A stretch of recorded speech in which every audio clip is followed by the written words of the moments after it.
Françaises, Français, mes chers compatriotes de l'Hexagone et d'Outre-mer, pour la troisième fois depuis le début de mon mandat, j'ai l'honneur de m'adresser à vous le 31 décembre. En ce moment de fête de fin d'année, où pour la plupart, vous êtes réunis en famille ou avec vos proches, je veux d'abord avoir une pensée chaleureuse pour celles et ceux qui sont malades ou qui sont seuls. Je tiens à saluer nos compatriotes qui, ce soir encore, sont à la tâche. Nos militaires, nos gendarmes, nos policiers, nos sapeurs-pompiers, nos personnels soignants, fonctionnaires comme salariés du secteur privé ou associatif, veillent sur nous, ce soir encore, afin que nous puissions vivre ces quelques heures dans la tranquillité. Nous en avons tous besoin, car durant l'année qui vient de s'écouler, nous avons vécu des moments d'épreuve. La mort de nos soldats dans la lutte contre le terrorisme, l'assassinat de nos policiers à la préfecture de police de Paris, les violences qui ont bousculé la vie de notre pays, les catastrophes naturelles ayant touché la France en Hexagone comme Outre-mer. Des moments d'émotion aussi, la disparition du président Chirac ou l'incendie qui a embrasé Notre-Dame. Avec le grand débat national, face aux colères exprimées par le mouvement des Gilets jaunes, nous avons su instaurer un dialogue respectueux et républicain, sans précédent dans une démocratie, et prendre des décisions marquantes. En même temps, nous avons commencé à percevoir, dans le concret de nos vies, les premiers résultats de l'effort de transformation engagé depuis 2 ans et demi. Plus de 500 000 emplois ont été créés depuis mai 2017 et bénéficient souvent à des personnes éloignées du monde du travail depuis longtemps. Des créations d'entreprises toujours plus nombreuses, des investissements internationaux dans notre économie supérieurs à ceux qu'enregistrent nos voisins, des usines qui rouvrent et permettent à des territoires en difficulté de renouer avec l'espoir. La France n'avait pas connu un tel élan depuis des années. Tout cela, nous l'avons fait ensemble. Car ces bons chiffres qui font chaque jour la France plus forte sont d'abord les vôtres, le fruit de votre travail, des risques pris par nos entrepreneurs, nos artisans, nos commerçants, nos agriculteurs, du génie créatif, de nos inventeurs et de nos artistes, de l'engagement des ouvriers, des salariés, des ingénieurs. Ces chiffres constituent aussi un encouragement à poursuivre le mouvement engagé. Je vous le disais, ce sont les 3e vœux que je vous adresse. D'habitude, c'est le moment du mandat où on renonce à agir avec vigueur pour ne surtout plus mécontenter personne à l'approche des futures échéances électorales, municipales, sénatoriales, départementales, régionales, puis présidentielles. Nous n'avons pas le droit de céder à cette fatalité. C'est l'inverse qui doit se produire. Je prends ce soir devant vous l'engagement de consacrer toute mon énergie à transformer notre pays pour le rendre plus fort, plus juste, plus humain. J'ai conscience que les changements bousculent souvent, mais les inquiétudes ne sauraient pousser à l'inaction car il y a trop à faire. Je mesure aussi combien les décisions prises peuvent parfois heurter, susciter des craintes et des oppositions. Faut-il pour autant renoncer à changer notre pays et notre quotidien ? Non. Car ce serait abandonner ce que le système a déjà abandonné. Ce serait trahir nos enfants, leurs enfants après eux, qui alors auraient à payer le prix de nos renoncements. C'est pour cela que la réforme des retraites à laquelle je me suis engagé devant vous et qui est portée par le gouvernement sera menée à son terme. Parce qu'il s'agit d'un projet de justice et de progrès social. Un projet de justice et de progrès social parce qu'il assure l'universalité. Il s'agit de faire en sorte qu'1 euro de cotisation versée ouvre les mêmes droits pour tous dès la première heure de travail. C'est loin d'être le cas aujourd'hui. Un projet de justice et de progrès social parce qu'il se traduit par plus d'équité. Nous prendrons en compte les tâches difficiles pour permettre à ceux qui les exercent de partir plus tôt, sans que pour autant cela soit lié à un statut ou à une entreprise. Nous voulons que chacun puisse bénéficier d'une pension digne, notamment les oubliés du système actuel. Les femmes, dont les retraites sont presque 2 fois inférieures à celles des hommes, ceux qui ont des carrières hachées, les commerçants, les artisans, les agriculteurs qui nous nourrissent, mais après une vie de travail ne touchent que quelques centaines d'euros par mois de pension. Ou bien, enfin, les millions de Français qui, aujourd'hui, sont contraints de travailler au-delà de 64 ans pour avoir toute leur retraite. Un projet de justice et de progrès social, enfin, parce qu'il repose sur un principe de responsabilité. Il s'agit de garantir l'équilibre du système par répartition qui est le nôtre, depuis le Conseil national de la résistance, et donc sa solidité à travers le temps. C'est la base de la solidarité entre nos générations. Cela veut dire s'assurer que ceux qui travaillent soient en mesure de payer à nos aînés leur juste retraite, dans un monde, et c'est une chance, où l'on étudie de plus en plus tard et où l'on vit de plus en plus longtemps. Alors, ne vous y trompez pas, j'entends sur ce sujet si important, qui tient au cœur même de l'identité française, les peurs, les angoisses qui se font jour. J'entends aussi beaucoup de mensonges et de manipulations. L'apaisement, toujours, doit primer sur l'affrontement. Apaiser ne veut pas dire renoncer, mais nous respecter dans nos désaccords. Ma seule boussole est et sera l'intérêt de notre pays, notre capacité à assurer la meilleure retraite possible à nos aînés, la défense de ceux qui n'ont pas toujours la faculté de s'exprimer, c'est-à-dire nos enfants. C'est pourquoi, pour vous, avec les organisations syndicales et patronales qui le veulent, j'attends du gouvernement d'Édouard Philippe qu'il trouve la voie d'un compromis rapide dans le respect des principes que je viens de rappeler. Mes chers compatriotes, dans quelques heures, une nouvelle décennie s'ouvrira. Je vois les attentes, les impatiences, et je suis, moi aussi, comme vous, impatient de voir la situation s'améliorer plus vite pour nous tous, et en particulier pour les plus fragiles d'entre nous. Nous changeons les choses, mais il faut rattraper parfois beaucoup de retard. Cela ne se fait pas en un jour. Alors, à l'aube de cette nouvelle décennie, je veux vous assurer que je ne céderai rien au pessimisme ou à l'immobilisme. Je suis le garant de ce qui fait notre pays, la France.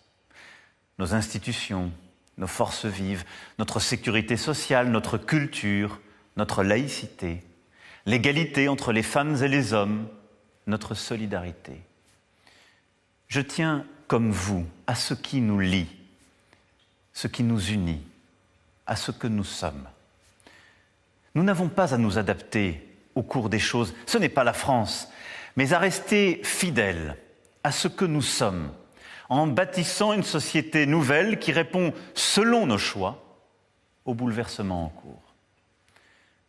Plus que jamais, il sera essentiel de mettre le travail et le mérite au cœur de notre action. Beaucoup a été fait par le gouvernement pour que plus de Français travaillent et pour que le travail paye mieux.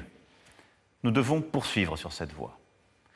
La baisse de l'impôt sur le revenu, la suppression complète de la taxe d'habitation pour une large majorité d'entre vous seront des réalités de 2020.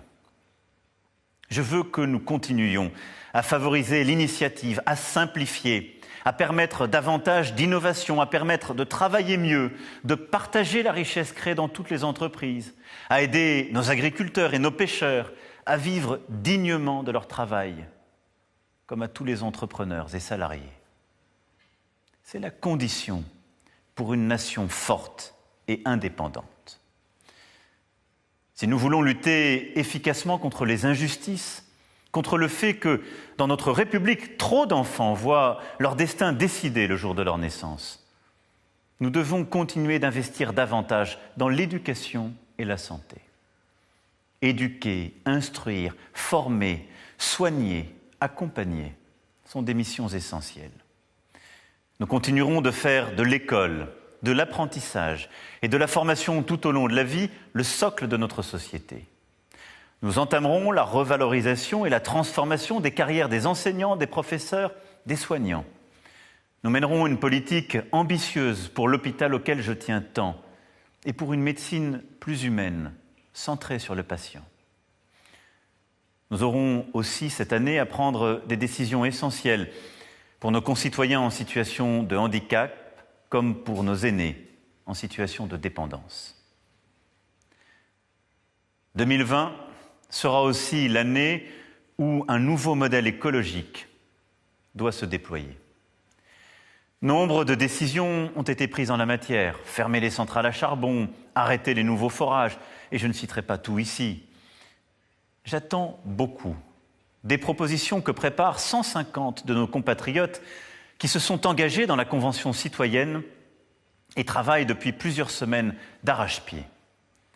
Il nous reviendra, au printemps prochain, d'affirmer des choix nouveaux et forts, une stratégie sur plusieurs années pour réduire nos émissions de gaz à effet de serre et ainsi lutter contre le réchauffement climatique, mais aussi pour œuvrer en faveur de la biodiversité. Cette stratégie nationale doit être écologique et économique, c'est-à-dire que nous devons préserver la planète en créant les nouveaux emplois. Elle doit être écologique et sociale. Nous devons changer nos habitudes en aidant les plus modestes à se déplacer, se loger, en dépensant moins et en émettant moins. Elle doit être écologique et culturelle. Cela doit être une politique nouvelle d'aménagement de nos paysages, de redécouverte du beau, de réinvention d'une qualité de vie à la française. Vous n'avez pas attendu le gouvernement pour vous engager en la matière. Vous êtes à l'avant-garde de tous ces combats. Au quotidien, à travers vos choix en matière d'alimentation, mais aussi par des gestes simples, essentiels que vous pratiquez. Comme notre jeunesse nous a aussi montré l'exemple par une mobilisation inédite. Nous devons amplifier ce mouvement et accélérer à toutes les échelles, locales, nationales, européennes, internationales. Enfin, 2020 doit ouvrir la décennie de l'unité retrouvée de la nation. Je vois trop de divisions au nom des origines, des religions, des intérêts. Je lutterai avec détermination contre les forces qui minent l'unité nationale. Et dans les prochaines semaines, je prendrai de nouvelles décisions sur ce sujet. L'État et les services publics ont un rôle essentiel pour renforcer cette unité française. Et je sais, en la matière, aussi pouvoir compter sur tous les élus. Je veux ce soir avoir une pensée chaleureuse pour les maires de France. Dans quelques semaines, nombre d'entre eux s'arrêteront après un ou plusieurs mandats. D'autres solliciteront votre confiance. Qu'ils soient ce soir à nouveau tous remerciés. Ils sont les piliers de la République, du quotidien, des territoires. Nous en avons tant besoin. Et je sais aussi pouvoir compter sur vous, mes chers compatriotes. Oui, pour assurer l'unité de la nation, rappelons-nous toujours que nous avons à l'égard de la France plus de devoirs que de droits. Notre engagement, notre sens du devoir, notre sens du respect à l'égard des autres citoyens sont des valeurs indispensables à notre unité, notre concorde.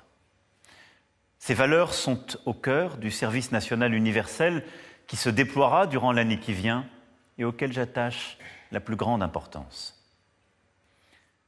Je me souviens de ces jours de printemps qui ont vu la flèche de Notre-Dame brûler avant de s'effondrer. À la vague d'émotion a immédiatement succédé une vague d'enthousiasme pour reconstruire rapidement ce joyau national pour les 1000 ans à venir. Parce que chacun a vu en Notre-Dame l'empreinte de l'esprit français, quelque chose qui nous dépasse. Nous sommes un peuple de bâtisseurs, conscient de sa vocation universelle, un peuple de temps long, qui, parce qu'il sait d'où il vient, sait se projeter. Un peuple qui toujours c'est se hisser à la hauteur des circonstances. Ce sens de l'histoire, cette unité, maintes fois éprouvée, seront nos plus solides atouts pour affronter les temps qui viennent. Quand l'histoire s'accélère, l'esprit français ne cède rien à la fatalité.